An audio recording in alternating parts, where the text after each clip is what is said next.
Good morning, good afternoon, whatever time of day it is for you. Hey, y'all. Welcome to Banner and Backbone. I'm Nick Parrow, joined by my friends Tara Devlin of Tara Buster. Good morning, Hello. Tara. Good morning. And Chris Goldsmith of On Offense. He'll be back here in a couple minutes for today's Anti-Fascist Book Club, where we are going to be going through the final part of To Catch Fascist, and we'll be finishing up our discussion on it today. Good morning, Chris. How are you today? All right. How you doing? Good, good. Just welcoming everybody as I figure out and pull up the show links and see ourselves live and all that good stuff. Is Today's our final discussion on the To Catch a Fascist by Christopher Mathias. For anyone who has their copy, here it is.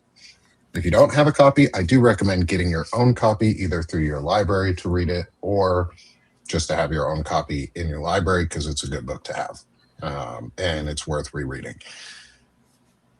So welcome everyone again. It's Friday. And Chris, I like your shirt. We match pretty well. I was just thinking that I obviously Again. need to put more designs on the store because we've matched every time for like 5 weeks.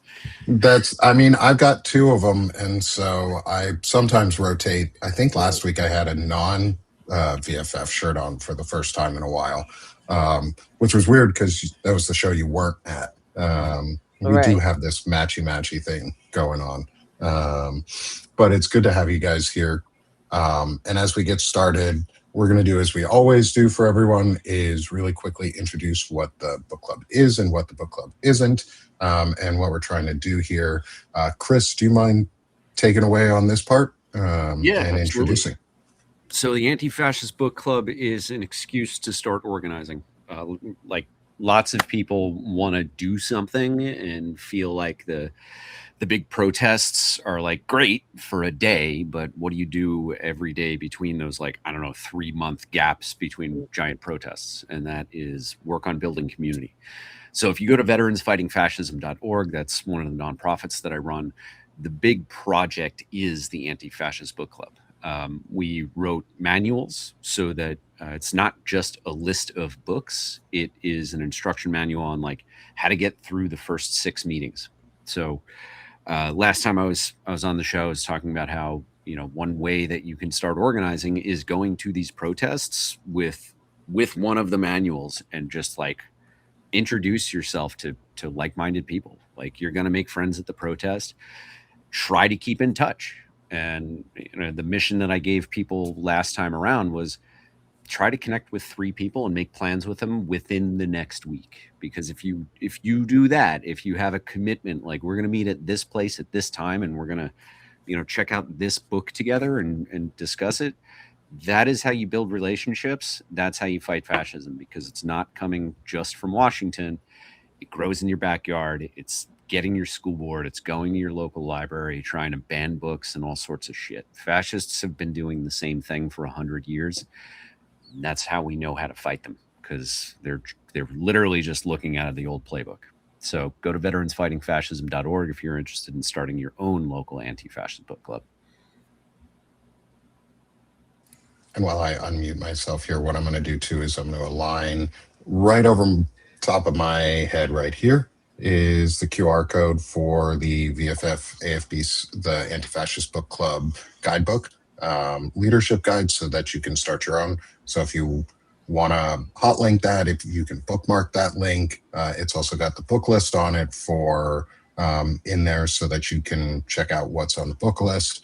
Before we go any further, like I said, today is our final big discussion into To Catch Fascist, and then next week we're going to move on to our next book. I did not get the chance to say which book that is for last week because I had to run for a meeting and an interview for a meet and greet.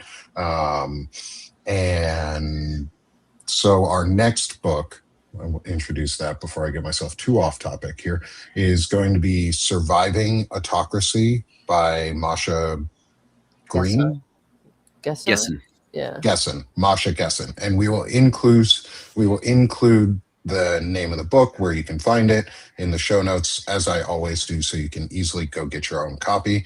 As always, recommend go to the library first if you want to check out a local copy. That supports your local library and gives them business and keeps them going.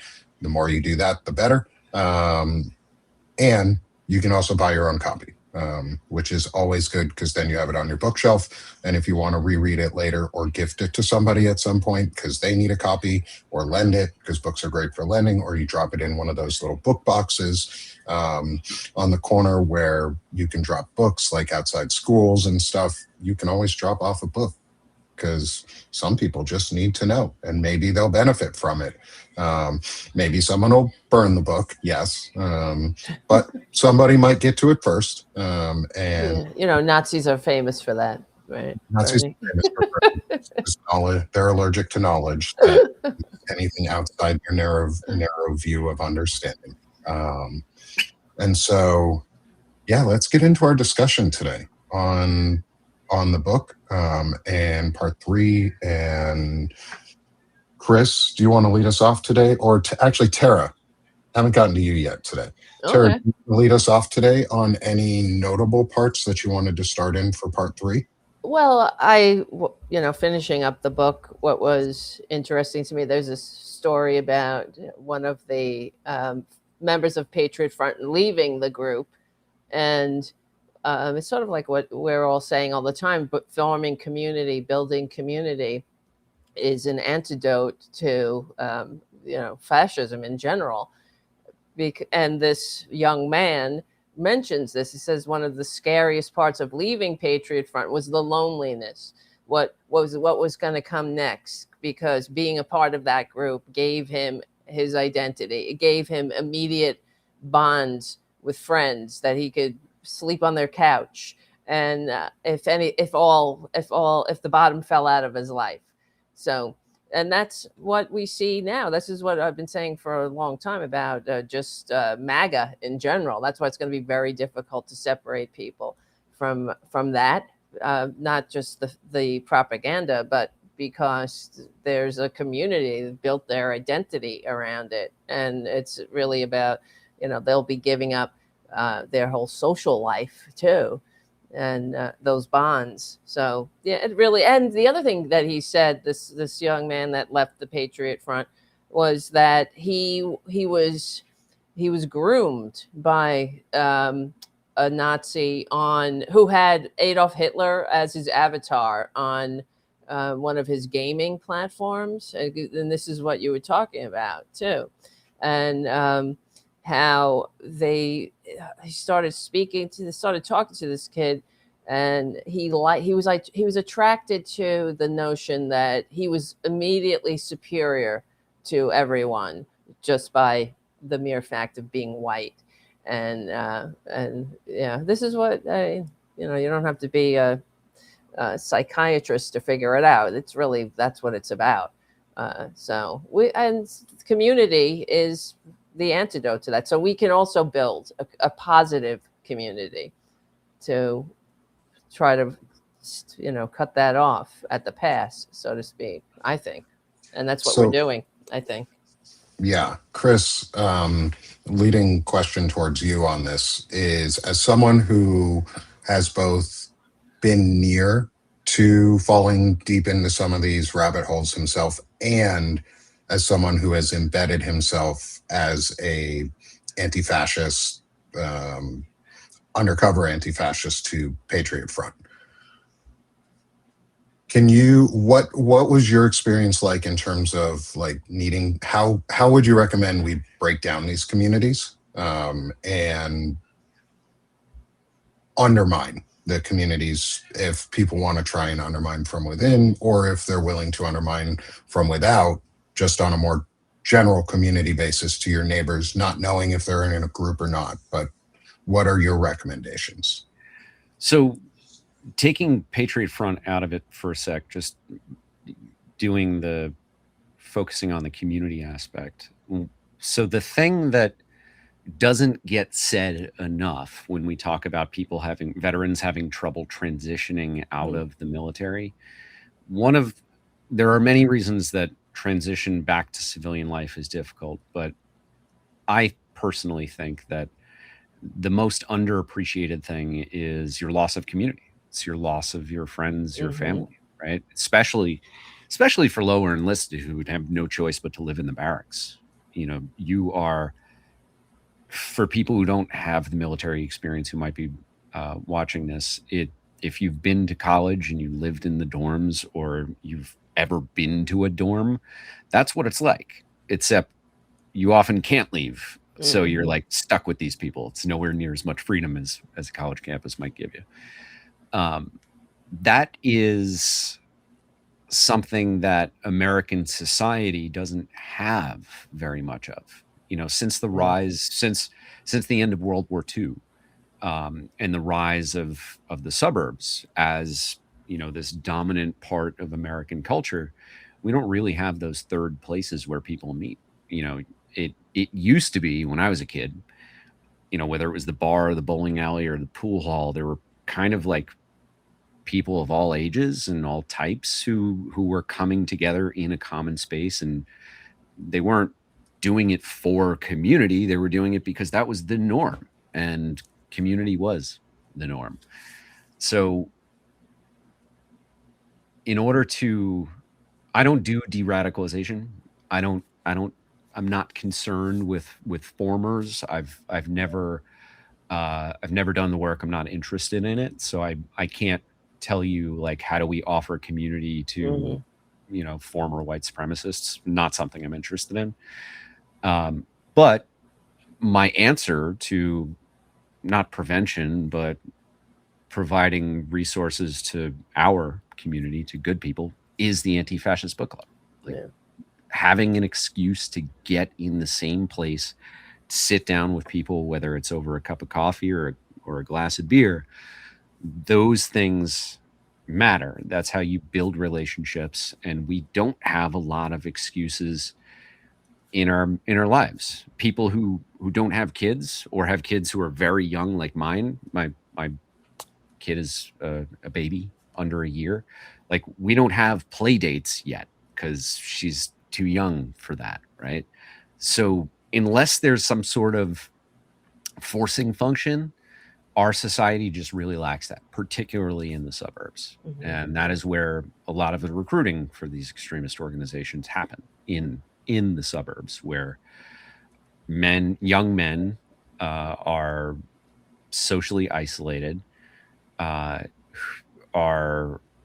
looking to reclaim some form of agency, whether you want to call that masculinity or not, like, doesn't matter. I think agency is the core thing that they feel like they're missing, and these extremist organizations offer that to them. They offer them a mission, a purpose, a community, the same way that the military did for all of us, when we were 18 or so. That's what extremist organizations and cults are doing for them. Right. And that's what I don't mean about, I share your lack of interest in going out and recruiting former fascists into our, I just think just being there is part of the solution, the attraction rather than promotion type, philosophy, because that's something that we're not, that's where they are and we're not. So I've said that all the time about, in general, this is how the Republicans have gotten so success. They've been so successful is because they were everywhere. They were on YouTube. They were everywhere people went. They encountered the conservative message, and we just didn't do that. Like, for example, people like Diamond and Silk, the smaller YouTube channels, the bigger media platforms would pull them up into, all of a sudden you'd have them on Fox News. So this is what they did. They cultivated their small content creators. They elevated their presence, And that's why we're in this boat, I believe, because we just don't do that.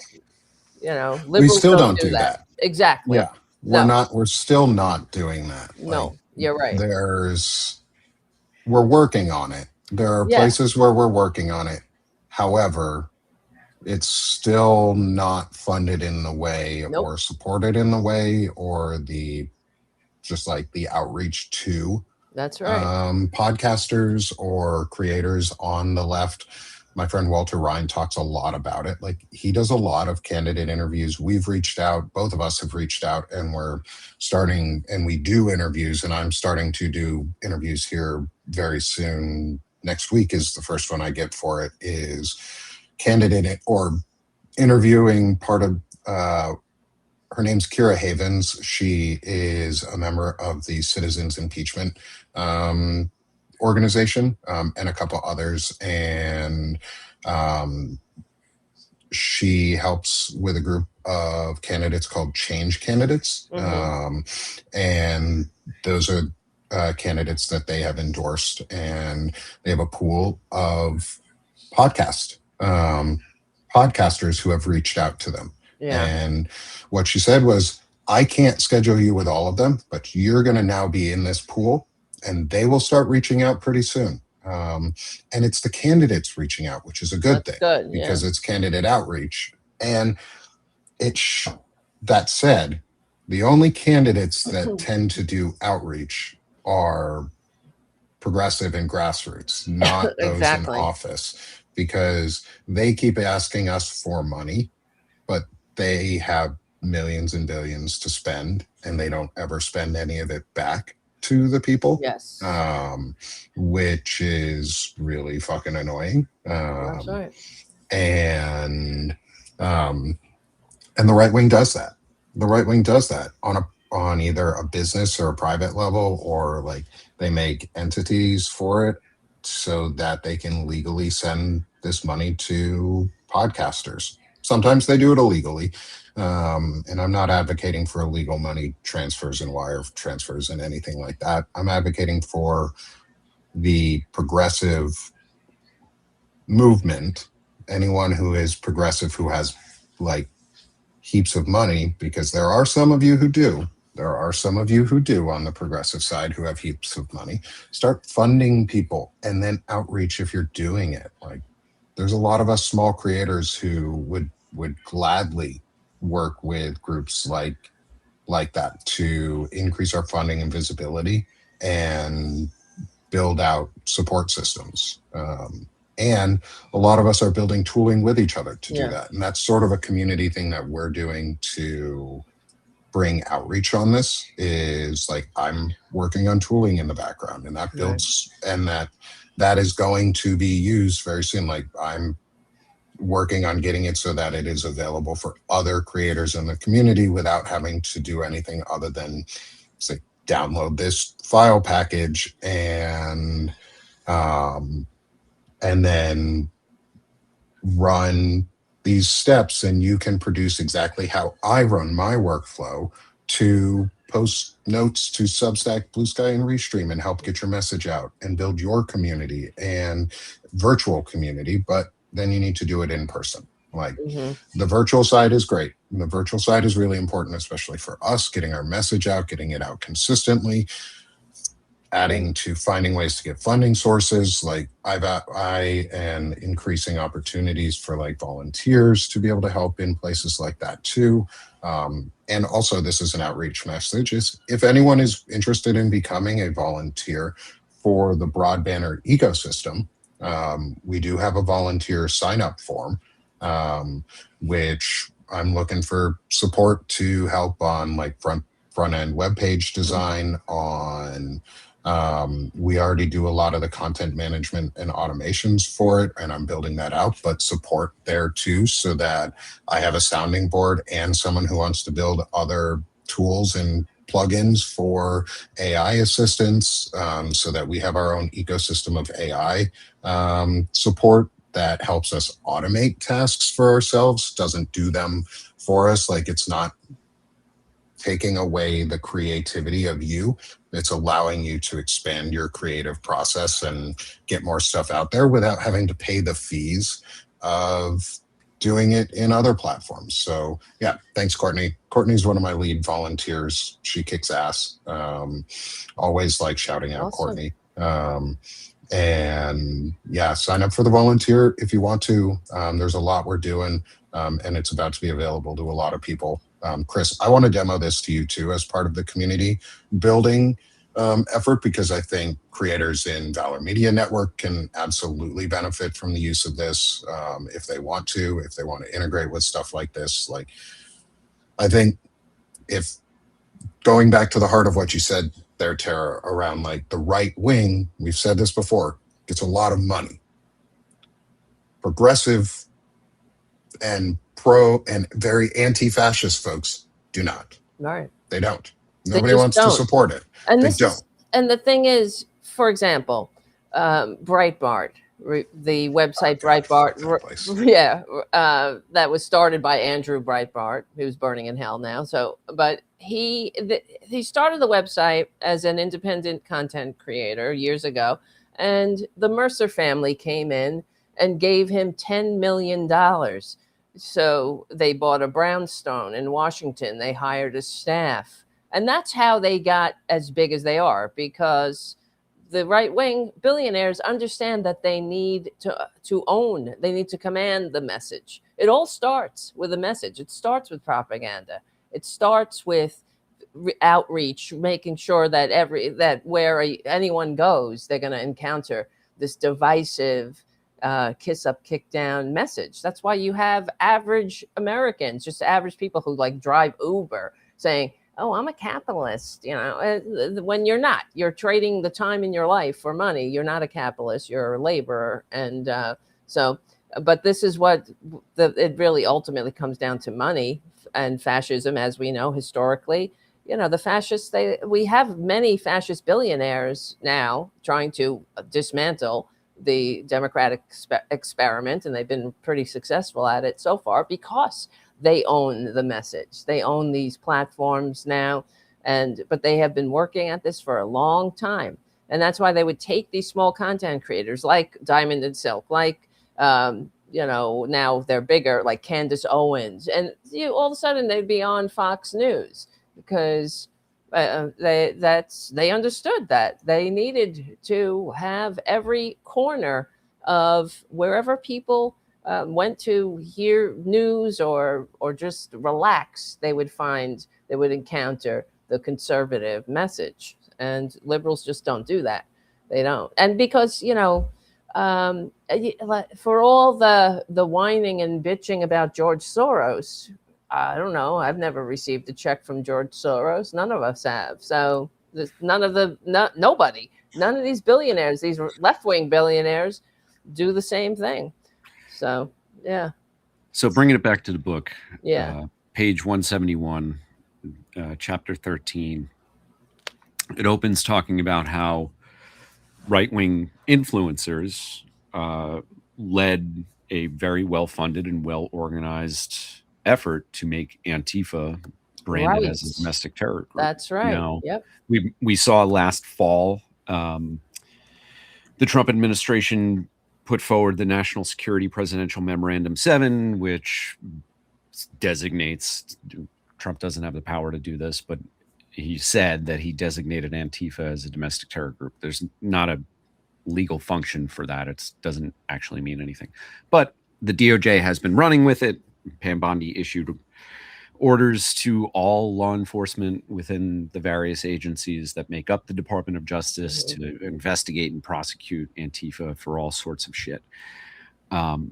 Yesterday, the New York Times broke a story about how the Trump administration is pressuring our allies to label their own domestic anti-fascist organizations as domestic terror groups. Jesus Christ. Now, what they are going for, this is a multi-step process, right, of declaring Antifa as terrorist organizations in a way that fits in with the law.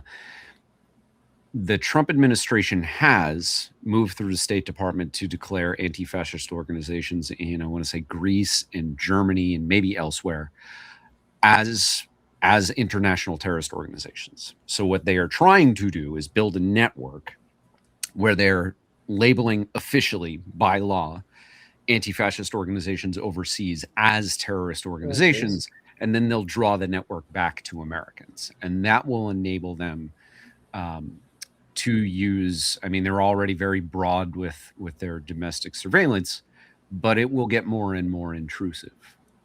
So for the relatively small community of anti-fascist researchers who do work internationally, because we have domestic fascists who are going overseas and connecting with fascists overseas, right? That there's a real reason for us to, as researchers, have these types of relationships. They're going to start drawing a network map that brings us all the more closer to being declared as terrorists or as materially supporting terrorist organizations.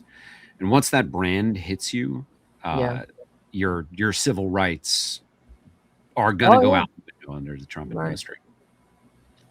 That's what they've been trying to do. You're absolutely right. And it's terrifying that they're doing this. They're pressuring other countries to do this. And because we all know that the actual threat comes from right-wing terrorism, not left. There's no, I mean, give us the left-wing terrorism examples. What are they? Do we have any? I mean, in the last 30 years? There have been isolated incidents. Yeah. I mean, and it's important to acknowledge that there's been like, a guy, an anti-fascist in Portland who like got in a shootout with like baited law enforcement into a shootout, basically. Law enforcement is not blameless in this. Like they straight up just fucking murdered the guy, but it was I think it was an ending that he was looking for. Like there are real examples. Some of the shit that happened with Stop Cop City in Atlanta, like sometimes these people do go too far. But what's important to note is that like there is no interstate, international funding mechanism. Right. Like Antifa is not an organization in the way that they're trying to brand it. There are anti-fascist organizations. I run Veterans Fighting Fascism. We are an anti-fascist organization. We could, like we are an organization, but we are very deliberately lean. Like our anti-fascist book club, we provide instructions. We don't want to know anything about your group, right? That's like anyone goes out and starts an anti-fascist book club. If they do something stupid, I have no idea who the fuck they are. Like, it's not my fault. So, that's the unfortunate world that we live in today. Like, there are idiots on all across the political spectrum. Right, but that's they're not that.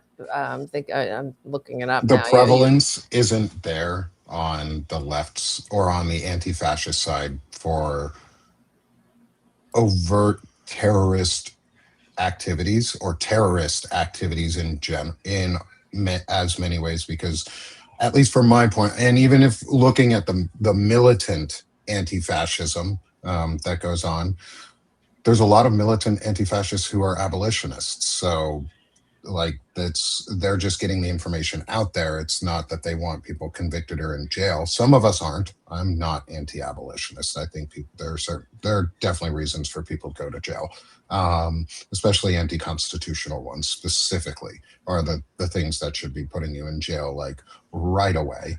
But it's good that it's good that we acknowledge it, but it's also important that we then follow it up with the true facts of the main source of terroristic activity or extremist violence has always been from the far right. Yeah. Not just recently, but historically. Like that is the traditional sense, because they inherently move towards violence because authoritarianism is a violent movement.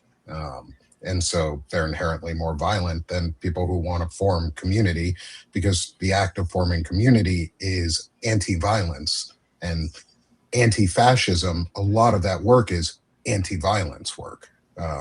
Although militant, there are some places where militant can be violent. I'm not saying that's not true, but for the most part, in my view, anti-fascism is pro-peace work and is the true anti-violence, because, like I said, fascism is violence. Right. And there are key differences. I mean, when violence is used by people that you can categorize as coming from the left or anti-fascists, it's generally targeted, and it is generally, I'm not excusing this, I'm just saying what the difference is. And it's generally not mass casualty events. Right. The far right are the mass shooters, are the bombers, right? And it's not just the like incels who shoot up a Walmart or a school. It's also the anti-abortionists who go out and bomb clinics. Like, our country has a long history of that type of thing. So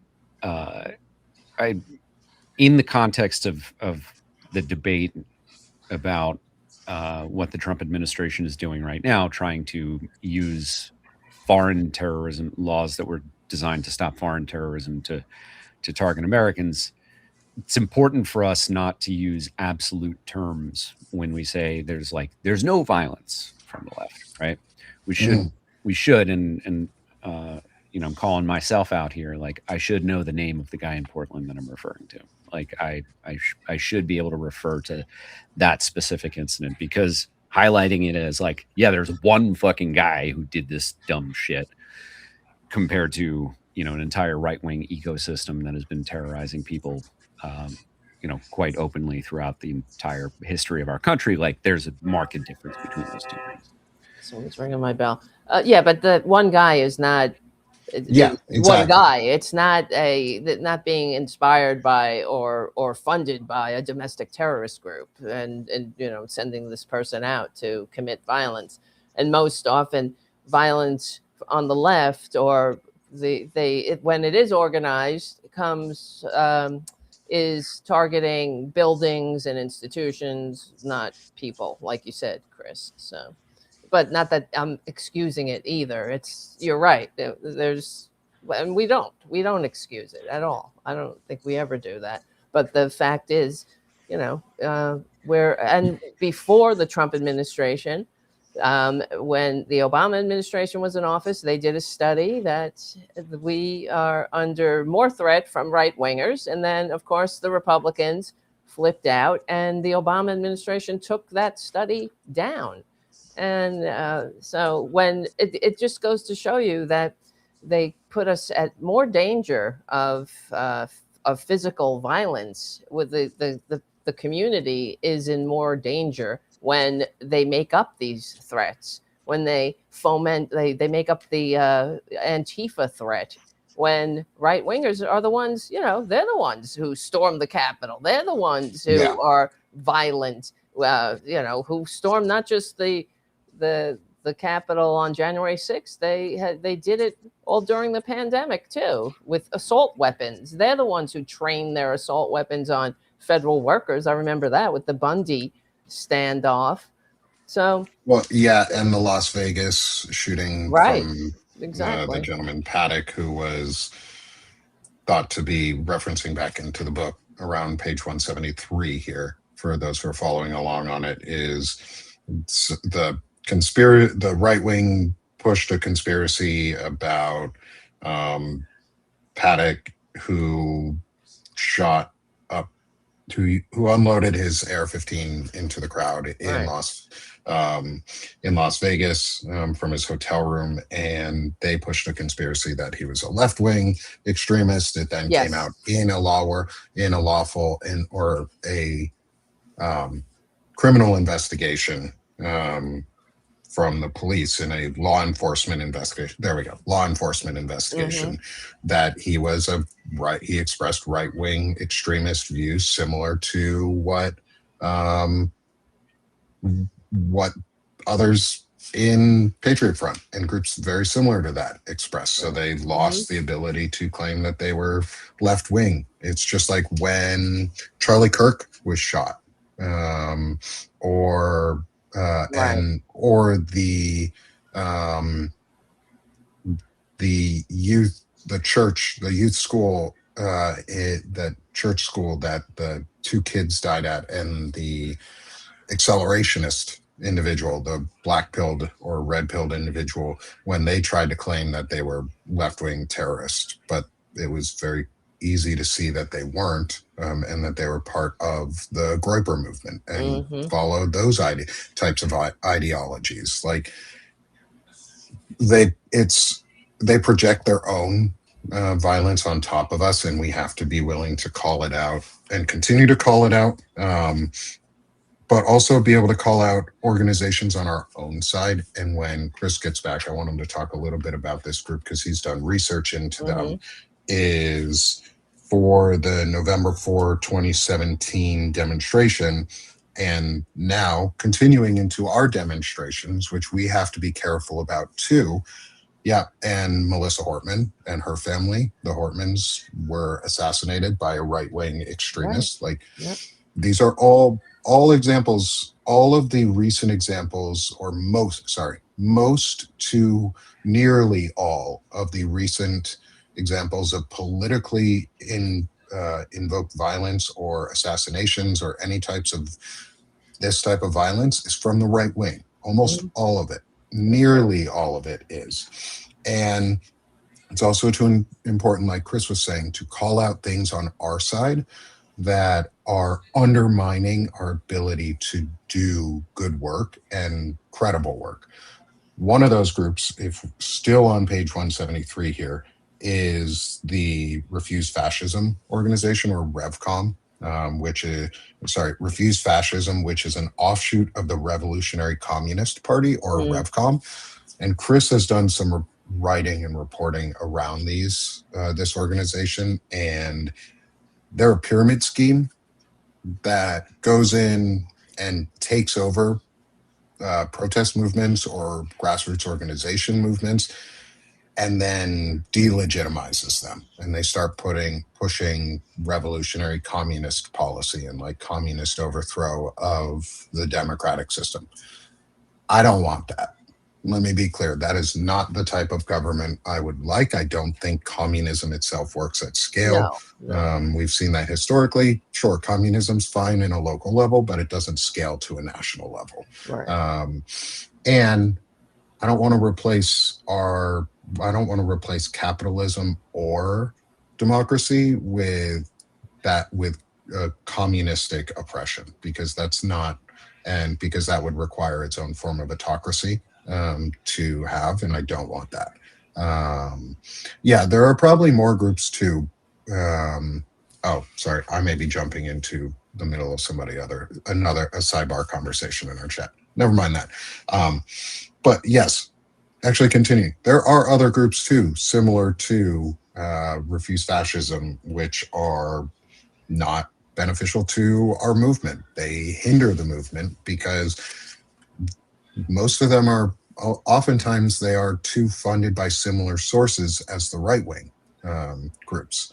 If you look at, especially through the history of what Russia does for international manipulation and propaganda, is they'll fund both extremes of a viewpoint, but they care that the more fascist and authoritarian version wins, but they fund those who are closest to that on the further extremes of the left, which tend to be sometimes militant anti-fascists or groups that are associated around militant anti-fascism. And so we have to be careful that they don't become associated as the anti-fascist groups. Like Refuse Fascism is not good, whereas Remove the Regime is a good organization because they're not part of the Revolutionary Communist Party, and I'm not advocating for communistic None of us overthrow are. of our Yeah. constitutional system, because fuck that. We have better ways of governing. And so I think we need to acknowledge that there is evidence and there are groups who are working against us on our own side or against our interests on our side, and that we need to call them out when we find them.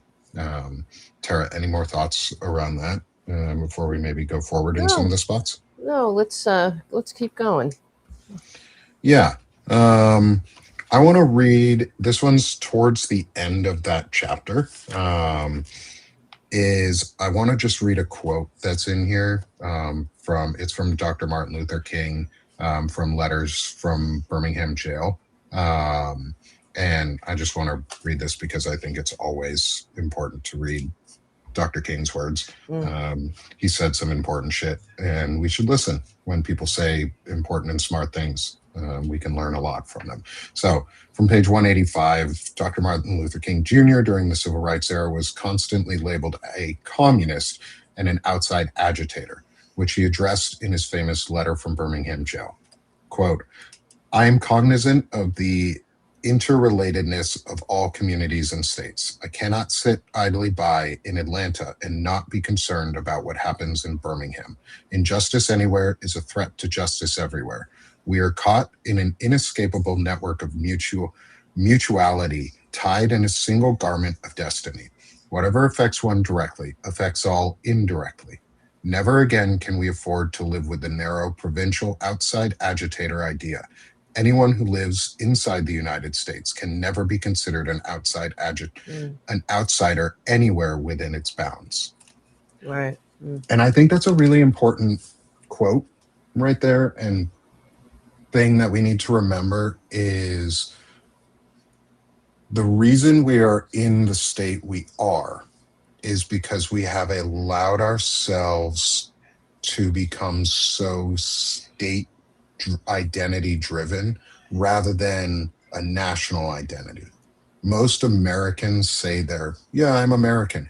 But if you ask them really what they are, they'll say, I'm a Texan, or I'm a Arkansan, or I'm something, I'm another state.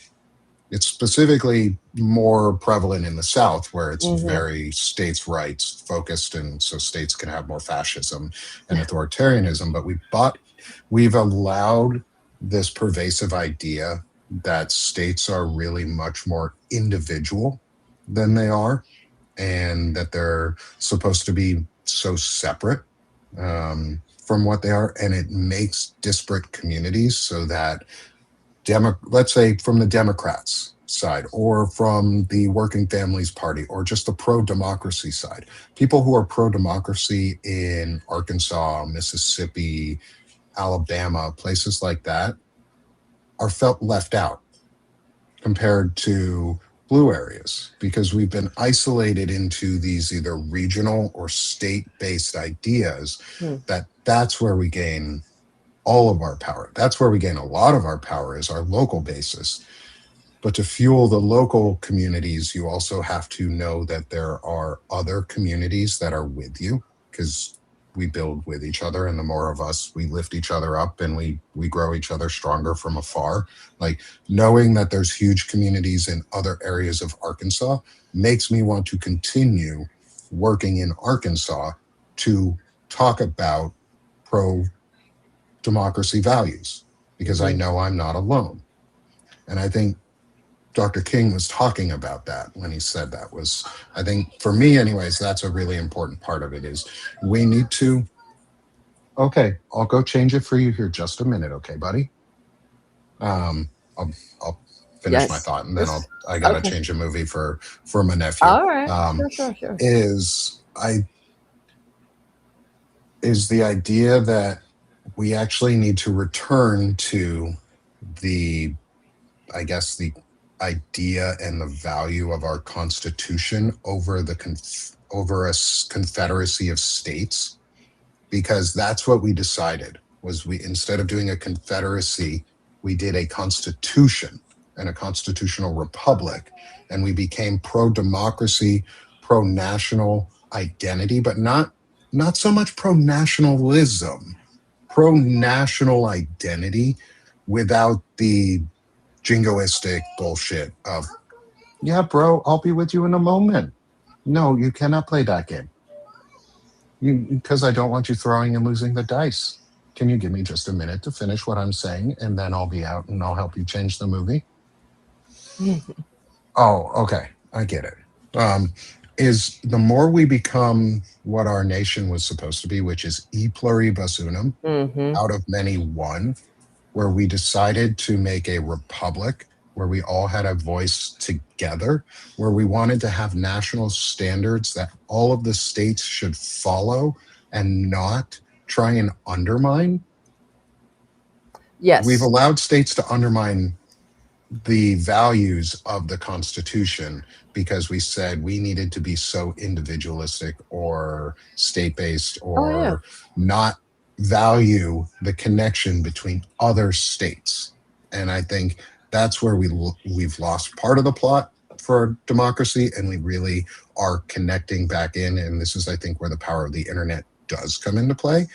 Tara, Chris, and I are not in the same states.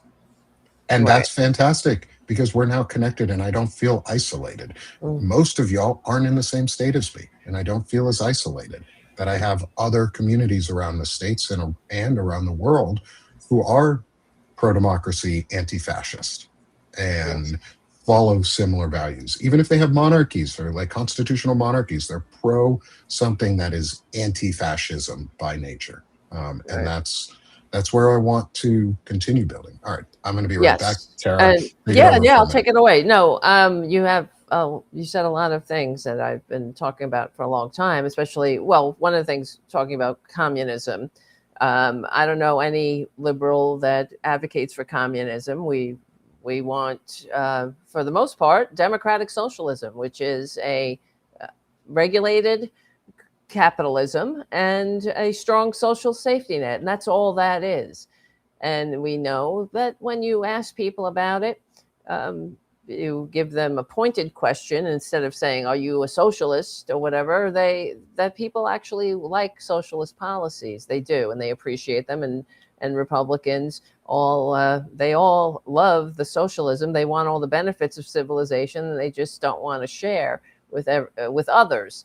And what you were saying, Nick, about e pluribus unum, this is one of my things. I've been talking about this for a long time. But it really is. How did we get this way? It's the divide and rule of the right, that they have worked this tactic on the American people. It really does come from the Republican Party. And it didn't just start with Trump. He has just put gasoline on the fire. But back when George Bush was campaigning against Massachusetts liberals or California liberals, this is what they do. You don't hear Democrats campaigning against, those Arkansas Republicans, those Arkansas or whatever it might be. They don't do that. You hear things like, well, there's no red America, the blue America, there's only one America, the United States. That's something that Barack Obama said. And this is what it drives me crazy because and I remember, Ted Cruz talking about New York values. We don't like those New York values. What's a New York value? Running into a building, a burning building that's going to fall down on your head because, we were just attacked by a terrorist organization. And that's a New York value, is people running into the building to save others, not running for their lives, right? To me, that was a New York value. I joined the National Guard after September 11th. That was my New York value. So it's, I just think that we have to fight back on that more, but we don't have, it all comes down to the problem, what we were talking about in the beginning, that it's about getting the message out, and we just don't have the same reach, I believe. Part of it, I think, is that progressives have less tribalism around themselves. So the idea of national identity is less inherently necessary for a lot of progressives. However, because we don't lean into a national identity that isn't jingoistic and fucking and gross and racist and and all of those Right. things, like, because we don't lean into positive patriotism and Right. like expressions of patriotism and really showcasing them and then owning them, like, it's patriotic to do this, you're a patriot, calling each other patriots, like stealing that shit back is really important. Like, building a national identity agree. builds cohesion with us, but it has to be without the nationalism. And Yes. that's, to me, especially from that quote from MLK, is the really important piece. Is like, we have to be non-jingoistic with our nationalism and own the shit out of it and be willing to own it, because the right owns theirs, even if it's false patriotism. Right. We need to Well, they own like what the branding. They like the flags and the eagles. They just don't like the Yeah. substance. They like the symbols, not the substance, I believe. So I haven't told very many people about this, but this American flag, which people recognize, right? It's got the stripes, it's got the red, the blue. This American flag is part of, like, reclaiming patriotism, putting anti-fascism literally right next to the flag. Absolutely. The inspiration behind this the design came from Dazzle camouflage. Are you guys familiar with that? No. So it's I think it was either during World War I or it was between World War I and World War II. There were Allied navies that were trying to figure out how to get around the threat of U-boats. And one way to do it was to paint ships with these kind of geometric patterns that broke up, not just their, like, you're obviously going to see them against the empty sky, right? But if you've got a ship that is covered in all of these geometric patterns that are kind of like mismatching next to each other, it's very difficult to tell the speed and the heading. Interesting. So, yeah. That's cool. Okay, yeah, I know exactly. Yeah, I'm looking it up the Navy now. still uses that now. So this is an anti-Nazi U-boat design. I love it. I love that. The history behind that's awesome. And I think the Navy still uses that pattern style, not directly anymore as much, because they've gone to more digitalized versions, things like that, or different camouflaging style paints. But I think the digital camo is reminiscent of that pattern. Like, as shitty as that camo pattern was for urban warfare, because we were in the wrong urban environment for it. It would be great in, like, New York City, maybe, where you blend into beige or like gray buildings all over the place. But in a desert, it was not effective. But the style is reminiscent. So yeah, like, I fly a flag behind me for a reason. Like, the background of all of this show is red, white, and blue for a reason. Like, the banner and backbone stuff is all very patriotic looking for a reason. Like, we have to reclaim. We have to be willing to. I'm just reading some of the comments. You have to get that under control over there. Oh, what, on YouTube? I like the comments. I think they're great. I hardly, I don't push back on I know we hear all day, them, really. but there's. Let me read one of them. No dumb shit. You're a Democrat socialist. By the way, it's democratic socialist. I don't know what a Democrat socialist is, but that's wrong. They're such juveniles. That have not one bone of authenticity. You hate America. You hate anti-American. That's why America hates you. We don't fake. You're not America. Our patriotism. We love our country. You hate America. Well, I mean, they hate America. I'm a fully disabled veteran who deployed to Afghanistan and served my country in the previous engagements in the Middle East. My brothers are both veterans. My wife and my sister-in-laws are veterans. My father is a veteran. My cousins are veterans. My grandfathers are veterans. You can shut the fuck up. Right. I mean, like, I love my country more than you. I love my country more than you because democratic socialism is about community help and supporting each other. Yes. That's what democratic socialism is. Actually, I advocate for socialized democracy, not democratic socialism. I advocate for a socialized democracy, which, just so you know, friend in the chat on YouTube, is rather different. It is where we have a full democracy. However, the democracy that we have funded provides our social services back. Most people often confuse that with democratic socialism, which is not quite the same. It's not quite there. But that's okay, because I advocate for a socialized democracy which provides basic human services to all of us because we pay into the system and because we have value. And because as an American, I have value because I own, if you want to think of it as a business, if you want to be a corporatist about things, I own part of the American business, the business of America, the government of America, because I invest in it every single time I get a paycheck, every time taxes get taken out, every time when I signed my contract, I pay back. I deserve the benefits back, and we all do. So you're just thinking that I don't know what your comments it's are anymore. racism. You're just weird, friend. It's Right, racism and it's he says homophobia it right and it's there. disgusting. It's Yes. like illegals So it's worth calling are out. here. Illegals. I mean, that's just code for I can't share this country with people who have whatever, they're different, darker pigment, whatever it might be, some distinction without a difference.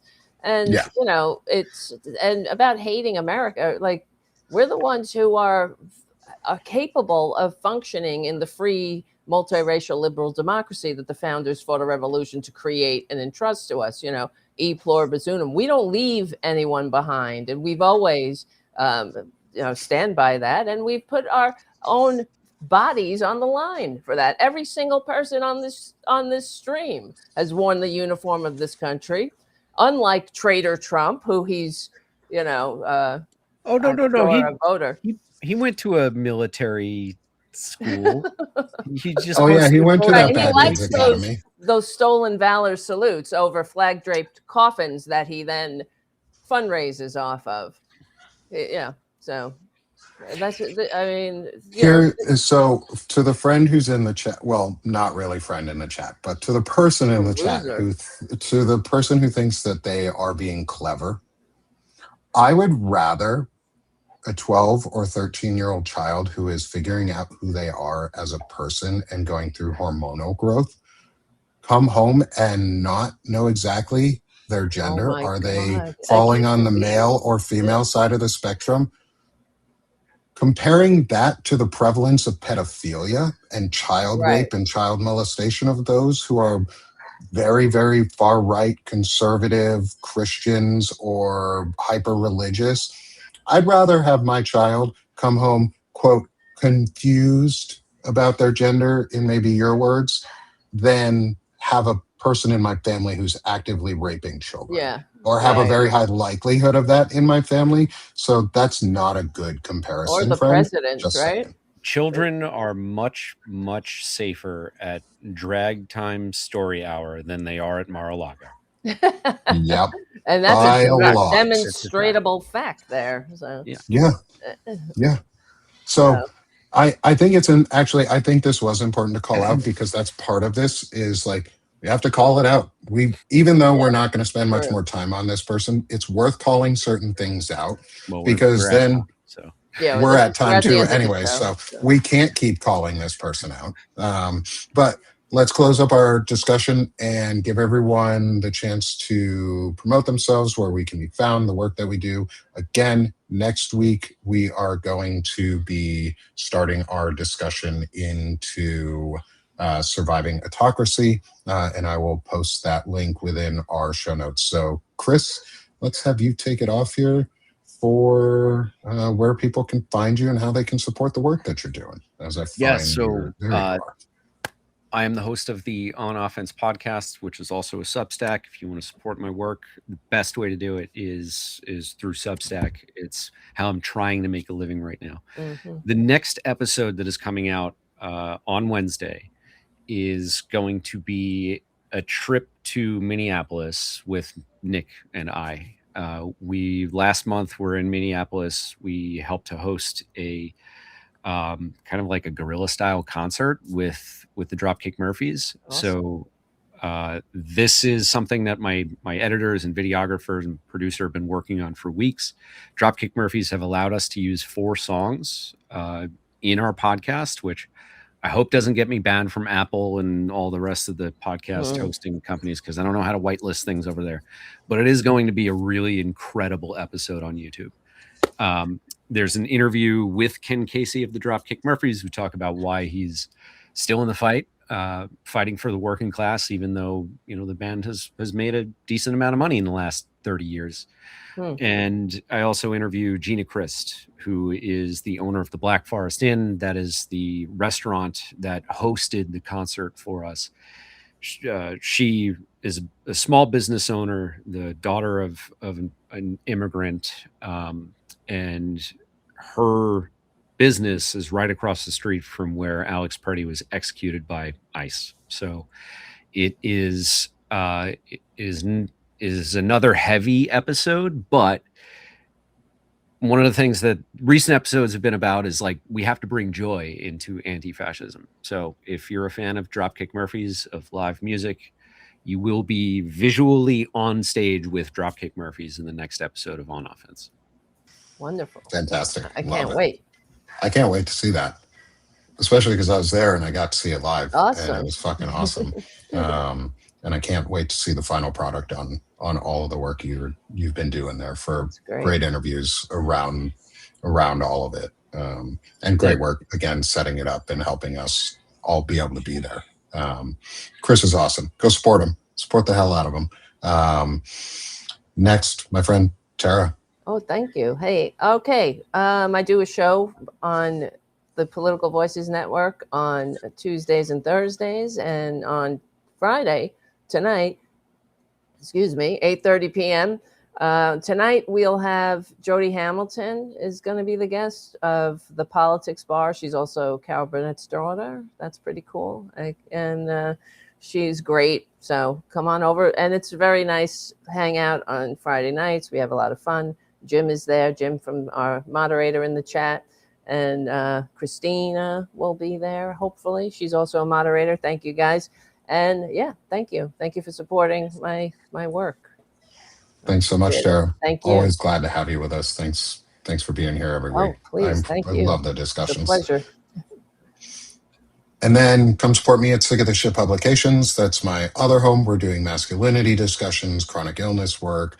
I am building tools and support systems, some really interesting automations and support to help maybe simplify the Substack setup process for live events for folks, as well as social distribution tools, so that you can get your clips and your videos out there easier, and people can get more content from us, because we need to flood the zone with all the content all the time as much as possible. So working on getting that so people can flood the zone, and they can do it from their own computer, and they don't have to worry about paying somebody else, and it's from your stuff, and it's easy, and you can do it whenever you want or need to. So come support me there at Sick of the Shit Publications. Paid really help, free definitely help, but this is where I'm making my living at. So please come support me there.